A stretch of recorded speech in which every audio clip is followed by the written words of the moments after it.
The days are bright and filled with pain. Enclose me in your gentle rain. The time you ran was too insane. We'll meet again. We'll meet again.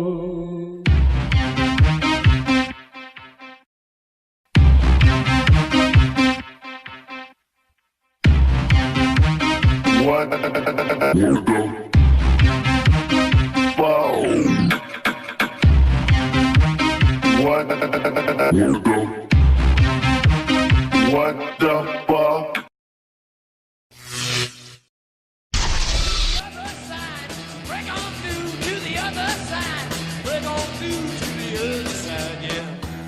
I think that one's reality is a result of your intention and your attention. It's through spiritual practice that I've recognised that my own impermanence, my own irrelevance, the fact that I'm just a person shuffling through life, I ain't really no different now from when I was a little kid. And all I want really is that I don't want that feeling in my stomach that people are being treated badly. I don't want a feeling that people are being exploited. People need to live spiritual lives, all of us. I'm a person, and it's good to have access to the infinite consciousness that is available to all people, but through the five senses is delineated, keeping us trapped on a material plane. We think reality is what we can apportion through the limited instruments of the senses, but reality is of course far beyond that. Spiritual data, we don't have the correct instruments to receive it, and we live primarily in the realm of the senses. Anything that we're describing through science, we're describing through the prism of the five limited senses. Our eyes can only see between infrared light and ultraviolet light. There's light bouncing around everywhere. Our ears can only hear a tiny decibel range, can't hear the noise of a dog whistle, can't hear any high-pitched frequency sounds. Isn't it likely then that there are other vibrations, frequencies, energies, consciousness moving through the universe? Consciousness is an amorphous and expanding entity.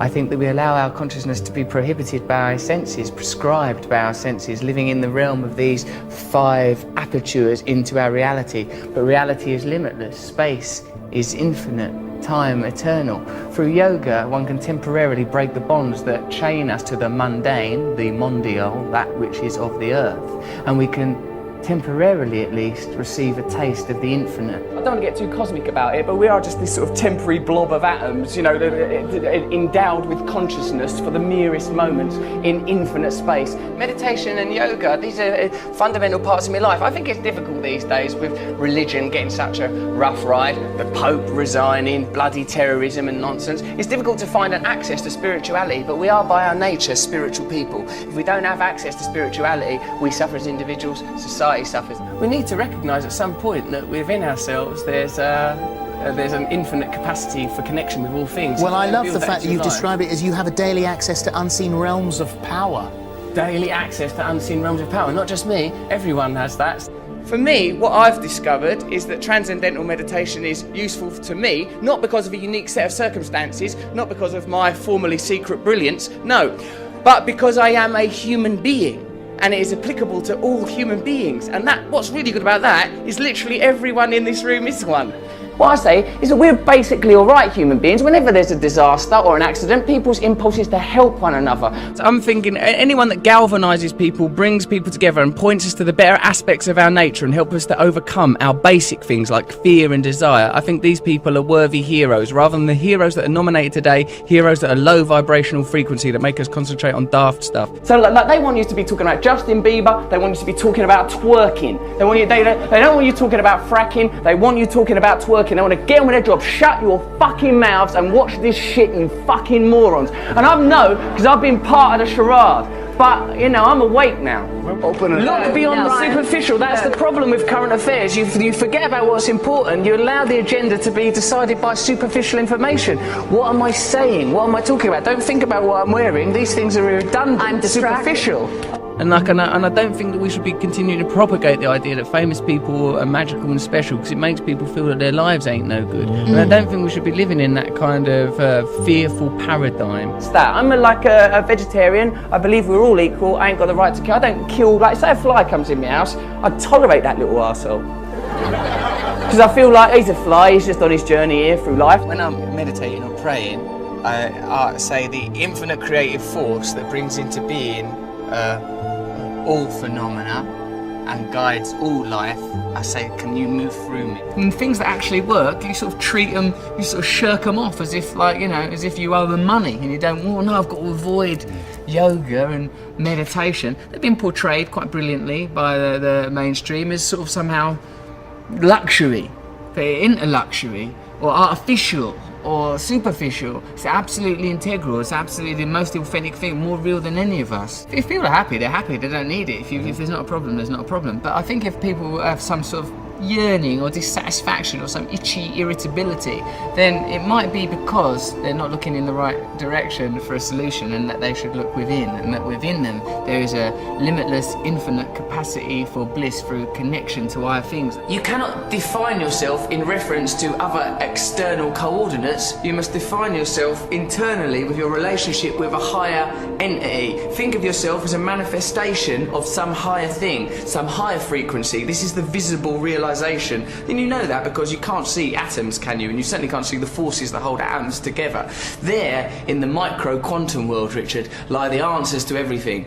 We can't understand it with our logical, rational minds, but we feel it intuitively. Get yourself in alignment with that stuff and you beam like the sun. The dead human ape has fulfilled its potential. The dead human ape has not evolved for the last 10,000 years. These are the achievements of the dead human ape. Now we must transform, become enlightened, so that we can access the next realm of consciousness necessary for our evolution. Right. So I think we elect to ignore the spiritual at our own, and it causes a deficit for ourselves and for our culture and for our planet. I think that we are too easy to identify ourselves as individuals. That idea is fortified daily through, as we said before, the stimulation of primal desires, that which anchor us to the self, and we ignore that we're here for such a short while, that we're all basically the same as one another, we're all connected to each other, and we have a collective responsibility to. Look, God is not something that's about thinking you're better than someone or a reason to have a war with someone. It's that within us, beneath and beyond our identity as human beings, driven by fear and desire, defined by the realm of the senses and the material self, which is transitory, there is a divine self that is connected to all living things, that is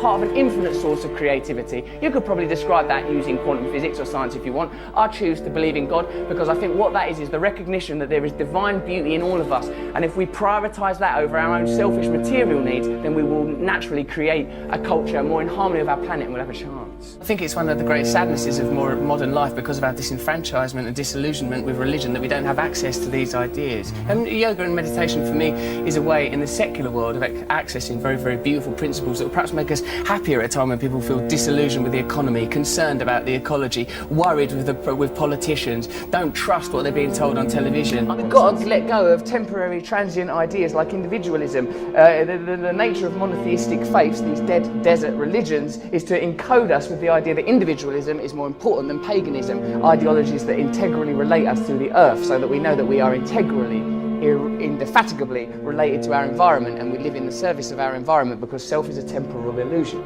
I suppose the ultimate truth is oneness, that this is a temporary illusion, that we are temporarily occupy these flesh puppets. We believe so much in our identities, we believe in our individualism, and I talk as a very sort of egotistical man. Look at my hair, look at these bracelets, look at these ridiculous boots. I'm a person who believes in the nature of my own individualism and my own identity, but on a deeper level I recognise that all these things are transient, and what's important and what's defining are the things that we all share: love, unity, togetherness. As long as we have cultural narratives that eschew these ideas, that suppress these ideas in favour of negative human traits, greed, selfishness, lust, as long as these ideas are promoted, we'll exist in opposition to one another, and we'll be exploitable by corporations that prey upon these negative facets of humanity.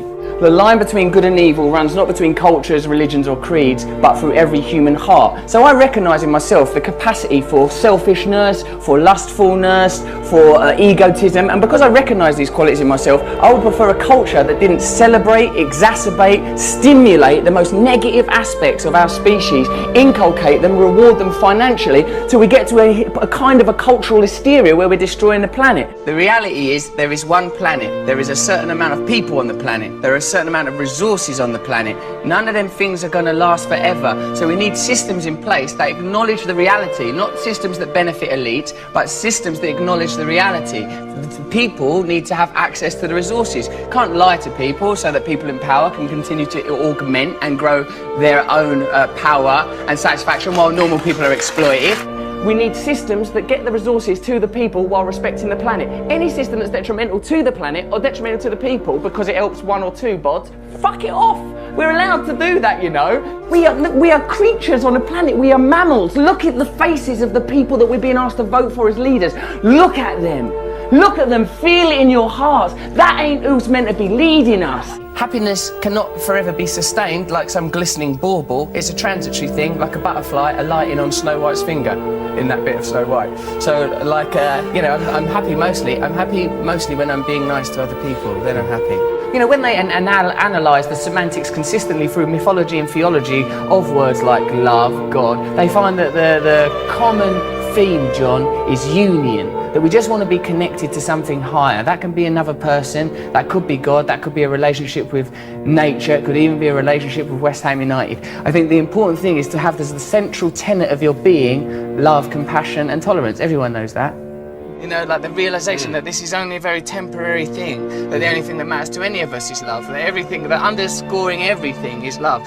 You know, if it's a biological, anatomical human condition, the idea of acquisition and survival of the species, then that 2% that distinguishes us from the great apes, somewhere within that is that divine spark that philosophers have always espoused upon and written about, that somewhere within that, that's the truth that we're trying to head towards. What it felt to me was like the dissolution of my idea of myself. Like, I felt like separateness evaporated. I felt this tremendous sense of oneness. I find it, I'm quite an erratic thinker, quite an adrenalised person. And like, but what, through meditation, I felt this sort of beautiful serenity and selfless connection.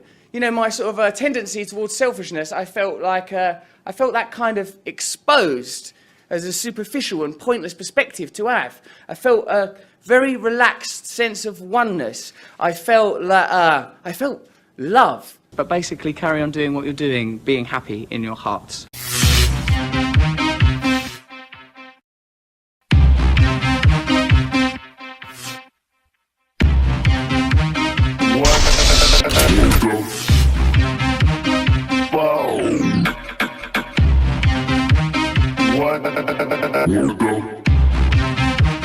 What the fuck?